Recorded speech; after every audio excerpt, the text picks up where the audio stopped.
Gracias por estar viéndonos a través de este vídeo. Hoy estoy aquí transmitiendo desde el despacho y quiero dar las gracias a aquellos que nos estáis siguiendo en la Fundación Bíblica.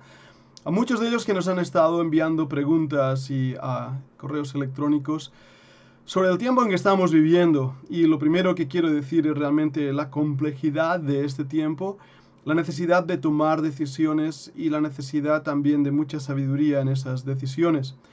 Tal vez una de las cosas primeras a remarcar es la confusión y la mala información que todos estamos confrontando diariamente. Eso nos lleva a tener que buscar qué es la verdad. Alguien dijo que la primera víctima en una guerra es la verdad. Y creo sinceramente que esto es lo que ahora está pasando en este tiempo de guerra, una guerra como la que nunca antes habíamos vivido. Y hablo de guerra porque estamos viendo víctimas, estamos viendo partes médicos de bajas, hablan de primera línea, de segunda línea de combate. Vemos ahí cada día aquí en España a miembros del ejército, de la policía, de la Guardia Civil dando su parte de guerra. Por eso puedo decir que la primera víctima en caer es la verdad. A mis oídos, WhatsApps, grupos, internet, llegan un montón de vídeos de teorías conspiratorias, de problemas. Y estamos viviendo en ese tiempo donde realmente uno se pregunta qué es verdad. Y en este aspecto me gustaría poder hablar con vosotros de una manera muy sencilla, sincera, aunque sé que me voy a alargar. Tengo aquí un montón de material que quiero transmitiros y que he tomado apuntes y notas de algún vídeo que he estado recibiendo. Uno de ellos, el primero que recibí desde la ciudad, desde el país de Chile, muy al sur de Chile, casi una de las últimas ciudades de este país. Recibí un vídeo. Al día siguiente recibí el mismo vídeo desde Perú, uno de los hermanos que también nos sigue ahí en Perú, en Lima, y el mismo día, el mismo vídeo desde Barcelona. Esta me hizo ver la necesidad de aclarar lo que yo estaba viendo en ese vídeo, de observarlo bien y de seguir algunas pautas. Y por eso os pido que seáis un poco pacientes conmigo. Voy a intentar dar una introducción para que podáis ver mi proceso de pensamiento en la respuesta que se me hacía, las preguntas que se me hacían en esos vídeos, dar una respuesta más o menos congruente. Voy a hablar en segundo bloque del vídeo, o dos vídeos que he visto de esta persona, la doctora Chinda Brandolino, y después una conclusión. Y como digo, lo primero que quiero marcar es que yo realmente doy mi opinión y mi opinión vale muy poco. Sinceramente, no tengo una influencia tan grande ni nadie va a ver los vídeos o este vídeo como han visto los vídeos de la doctora Brandolino. Lo que sí os pido que si habéis compartido ese vídeo tengáis la amabilidad de compartir ahora mi respuesta para que de esta manera también los hermanos que han visto este vídeo puedan tener una perspectiva tal vez un poco más amplia de lo que voy a hablar. Compartía con mis estudiantes de la Fundación Bíblica de Historia de las Denominaciones un pensamiento que se me ocurrió. Dice así: saber lo suficiente de un tema para pensar que estás en lo correcto y entonces darte cuenta que realmente sabes tan poco de un tema que puedes estar equivocado. Básicamente, lo que vengo a decir es que muchas personas que creen saber de un tema porque han leído un libro y son realmente autoritativos, cuando empiezan a hacer más investigación, se dan cuenta que la verdad es complicada. Es complicada. Es como un cristal roto que intentas tomar todas las piezas para volver a juntar ese cristal. Y una vez juntado todo ese espejo, ves que la realidad ahora es difícil incluso de ver porque la verdad se ha roto. Y es lo que estamos viendo en estos días. Una de las cosas que me llamó mucho la atención del vídeo de la señora Brandolino es la autoridad con que hablaba. Ella sabía, ella conocía, ella tenía información que parece que nadie más tenía y por lo tanto podía hablar con esa autoridad. Bueno, yo quiero deciros que yo no escucho en estos días a personas que hablan de vídeos conspiratorios. Una de las razones es porque no creo que sean ciertos, si no, no serían conspiraciones o misterios. Y ahí está el problema de estos vídeos, es que como son conspiraciones o misterios, nadie puede decir realmente es así, es verdad. También intento no ver los vídeos o informes diarios que presenta el gobierno aquí en España, los políticos, los ministros. Francamente, ¿por qué? Porque no creo que sean verdad. Una de las características de un político es poder ser políticamente correcto. Muchas veces eso implica enmascarar la verdad para que el pueblo no se asuste, para controlar al pueblo, para intentar agradar al pueblo. La historia nos lo enseña así, ¿verdad? Juegos, circo y pan era la política de Roma y todavía no ha cambiado. Por lo tanto, intento no ver esos vídeos, intento no alimentar mi cabeza con medias verdades. A la vez, entonces, se hace un ejercicio muy difícil de buscar la verdad y las respuestas en medio de esta situación. Yo he estado siguiendo a periodistas que están presentando datos increíbles. He estado siguiendo también a médicos, a doctores, a varios de ellos que hablan sobre el COVID-19. He estado siguiendo a otras personas, no solo aquí en España, sino desde países anglosajones, en inglés o en francés. Al poder entender estos idiomas me ayuda. Cuando uno hace un cómputo total de lo que se está diciendo, entonces llegas a decir, como también dijo Pilato, que es verdad. Bueno, mucho he oído de varios labios en estos últimos días, que conoceréis la verdad y la verdad os hará libres. Sin duda alguna, el Señor Jesucristo dijo eso y creo que nosotros como creyentes en Jesucristo tenemos la verdad. Pero debemos realmente buscar la respuesta a esta situación actual con rigor y ser escrupulosos. Y una de las primeras cosas que detecto en el vídeo de Chinda Brandolino es la falta de rigor histórico. De hecho, la primera vez que recibí el vídeo era porque ella acusaba a Calvino, los calvinistas protestantes, de ser los iniciadores de el racismo. Y la persona que me lo envió me dijo, ¿es esto verdad? En mis clases de historia de las denominaciones he hablado del grave error que cometió a Lutero en su antisemitismo. Y esto es histórico, los documentos están ahí, esto es denunciable. Y también Calvino hizo lo mismo en Ginebra. Ahora, el espíritu antisemita era ya algo muy típico de la época, pero no empezó con los protestantes. Solo hace falta recordar quiénes fueron Isabel y Fernando y su deseo de expulsar a los judíos de España. También recordar que los católicos misioneros que llegaron a los países de Sudamérica en la conquista escribieron a los líderes religiosos de su tiempo, a los líderes católicos, preguntando qué debían hacer con los indígenas. La respuesta se hizo rápida y se puede leer, está ahí la documentación, cómo los teólogos católicos enseñaron que esas personas estaban bajo el yugo y sujeción de Roma, del catolicismo, porque habían sido conquistados. Así que el racismo no empieza con los protestantes, empieza con los católicos. Debo ir más hacia atrás, tal vez.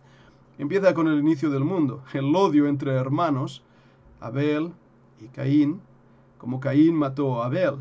Por lo tanto, esa falta de rigor, esa falta de escrupulismo me dio ya desde un inicio ver la postura que esta mujer tenía y ella misma se establece como católica. Por lo tanto, en su discurso se deja ver, se entrevé su rechazo hacia países protestantes, entre ellos Inglaterra. Ahora, hay verdades que dice que son muy importantes y muy ciertas. El segundo problema que veo en estos vídeos, es lo que llamamos una falacia lógica. Cuando una persona presenta una información, una documentación, una manera de pensar, tenemos que percibir en qué está basando su argumento. Tiene que argumentar. Ahí viene la dialéctica. En las falacias lógicas se hace un juego para, de alguna manera, confundir al que estás confrontando. Déjame poner un ejemplo, creo que lo vais a entender rápidamente. Vamos a suponer que yo digo todos los hombres son mortales. Esto es una verdad evidente. todos creemos esa verdad. En segundo lugar, establezco otra premisa. Mi primera premisa era, todos los hombres son mortales. Voy a establecer una segunda premisa y voy a decir, Rosa, mi esposa, ella es mujer. Es mi segunda premisa. Ahora en este momento establezco una conclusión. La conclusión dice, Rosa es inmortal, porque ella no es un hombre. Por lo tanto, si todos los hombres son mortales, Rosa es una mujer, concluyo, Rosa es inmortal. Esto es una falacia lógica. Y es lo que está haciendo constantemente, en mi opinión, la doctora Brandolino. Establece grandes verdades, algunas de ellas evidentes, para después llevarnos a unas conclusiones que carecen de un razonamiento lógico o de una información. Y ella es doctora, ella sabe que en cualquier tesis doctoral, y aquellos que hemos hecho estas tesis, sabemos la importancia de transmitir datos y decir dónde hemos sacado esos datos, probarlos a través incluso de operaciones matemáticas, de poder realmente mostrar que nuestra tesis está basada en hechos reales y ser capaces de defender nuestra tesis, sobre todo porque las tesis es decir lo que alguien nunca antes había dicho. Por lo tanto, la importancia de establecer argumentos escrupulosos y verdades grandes. Hablando de conspiraciones, las conspiraciones ya vienen de lejos. Todos recordaremos a los masones. Todos recordaremos que aquí en España, el mismo Franco hablaba de las conspiraciones judeo-masónicas y entre ellos metía a los británicos, aquellos también protestantes que estaban viniendo. Por eso los pastores protestantes fueron perseguidos. Los masones fueron una de las primeras menciones conspiratorias, pero muchos recordaréis que políticos en Estados Unidos de una forma abierta eran masones. Esto me lleva a una de las teorías conspiratorias más conocidas hoy en día, es el Club Bilderberg. Cristina Martínez Jiménez, yo creo que ella es una de las personas en España que más conoce el Club Bilderberg. Y ella estableció realmente información que nos asombra. En una de las definiciones de qué es el Club Bilderberg, podemos decir que es una estructura de poder que ha dominado el mundo después de la Segunda Guerra Mundial. O sea, es una estructura de poder y una estructura de poder importante. Domina los medios de comunicación globales, los poderes económicos y los poderes políticos. El Club Bilderberg está detrás de la idea que va surgiendo más y más de un orden mundial, de un control mundial. ¿Cuándo empezó esto? Creo que fue en el 1948, cuando aquí en Europa se establece este movimiento europeísta, no sé ni qué palabra usar, europeo, de la creación de lo que hoy es Europa.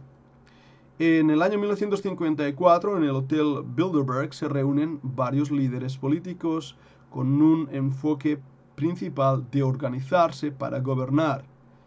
En ese lugar hay un hombre, Rockefeller. Él va a ser también el creador de la idea de un banco mundial. Quien domine el dinero, domina el mundo. Así tenemos toda una serie de movimientos que van empujando desde ese año hacia ese orden mundial con Rockefeller detrás. La investigación, los datos, nos puede hablar de ellos.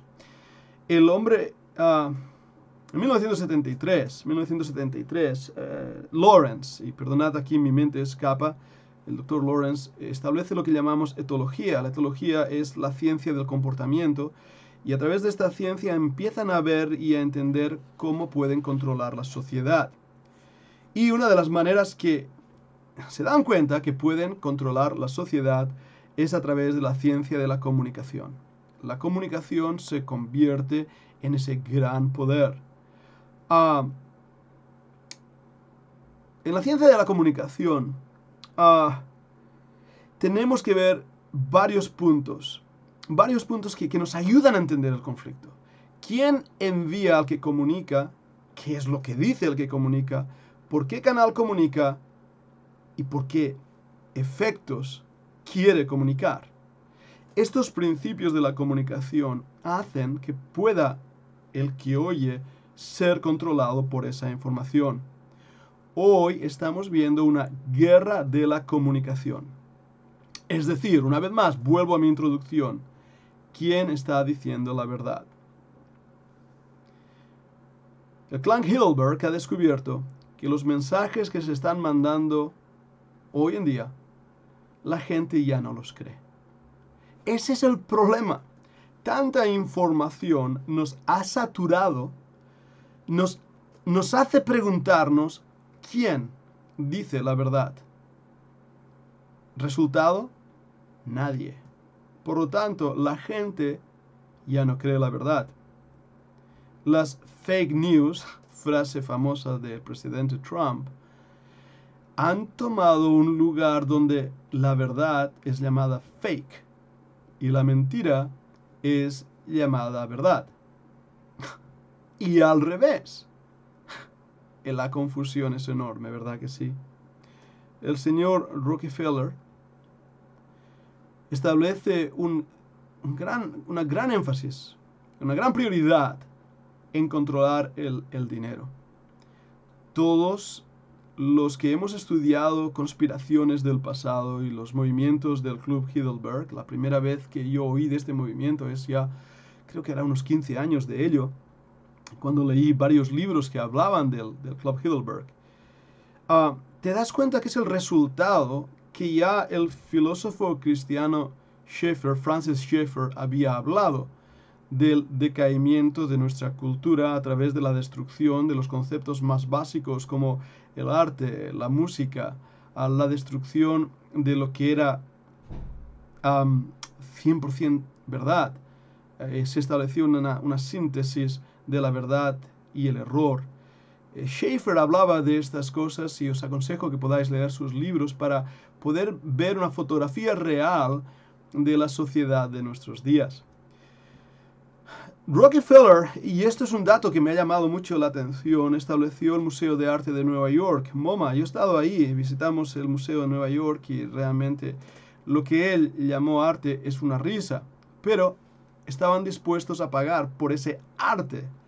El dinero más la orientación ideológica produce que gente crea que algo es arte cuando en realidad no lo es. Pero MoMA es un buen ejemplo de lo que estoy diciendo en cuanto a la verdad y el error. Se acepta lo inaceptable porque alguien ha tenido suficiente dinero para decir que aquello es correcto. Todos sabemos la historia del rey que compró un traje que nadie más podía comprar, pero el rey iba desnudo. Sin embargo, toda la población veía al rey vestido y para no llevarle la contraria, decían que era el traje más hermoso que jamás se había construido. Tuvo que ser un niño, alguien sin importancia, que dijera la verdad. Y creo que ahora nos toca decir la verdad. Y la verdad que estamos transmitiendo y diciendo es que cuando oímos de este tipo de vídeo, de teorías conspiratorias, debemos de alguna manera enfrentarlo. Debemos decir, esto no es verdad. Max Weber habló de la constelación de intereses. En su libro, él habla de dos cosas que creo que ahora está pasando. Uno es el mensaje ha dejado de funcionar. En segundo, todos están trabajando juntos con los mismos intereses, los mismos objetivos. La política, la economía, la ciencia, todo esto está trabajando para crear ese mundo idílico. George Orwell, 1984, su libro. Todo eso ha creado incluso un condicionamiento del periodismo, de las fuentes informativas de nuestros días. Y lo que hacen esas fuentes informativas es unirse a la voz de las sirenas de nuestros días. Hacen una estructura que hace concentrar el poder en pocas manos. El poder económico, político e informativo. El problema es, ¿quién es el poder? ¿Quién es el Club Heidelberg? ¿Quiénes son los masones? No es una persona, es un grupo, una esencia, una unidad Estamos hablando de una revolución de pensamiento como nunca antes habíamos visto. Y esto hará que las personas, los pensadores, los filósofos, los historiadores, todo tenga que ser revisado, incluso la teología. La globalización ha producido eso. Y la globalización no es el resultado instantáneo de un momento dado. Es un proceso que ha ido germinando, creciendo y creciendo hasta nuestros días. Por lo tanto, cuando hay una globalización, perdemos la identidad. Nos convertimos simplemente en ciudadanos del mundo. Es un buen paso para poder controlarnos. Porque, no sé quién dijo, pero dijo esto, la unión del mundo ha hecho que ya nadie pueda escapar a ninguna parte. Todos ahora formamos parte de un mundo global. El nuevo orden mundial que Bill Clinton hizo famoso, o la agencia del año 2030, están ahí. Heidelberg está ahí. Las teorías conspiratorias están ahí. El problema es quién dice la verdad. Así que mis primeros pensamientos, he desarrollado mi manera de pensar, al escuchar a Chinda Brandolino, era esa falta de rigor, esa falta de honestidad histórica, ese tremendurismo de teorías conspiratorias basadas en hechos reales, pero que a la vez le falta un rigor en su lógica que termina siendo confusa. Ahora, dejadme establecer un segundo vídeo, un segundo bloque, donde voy a hacer algunas observaciones de no solo un vídeo, hay dos vídeos que he podido ver de su entrevista, sus respuestas. No voy a comentarlo todo, pero sí al menos comentar algunas cosas para darnos cuenta del proceso de razonamiento de la doctora Chinda Brandolino. Gracias por seguirnos y espero que podáis ver la segunda parte de este vídeo.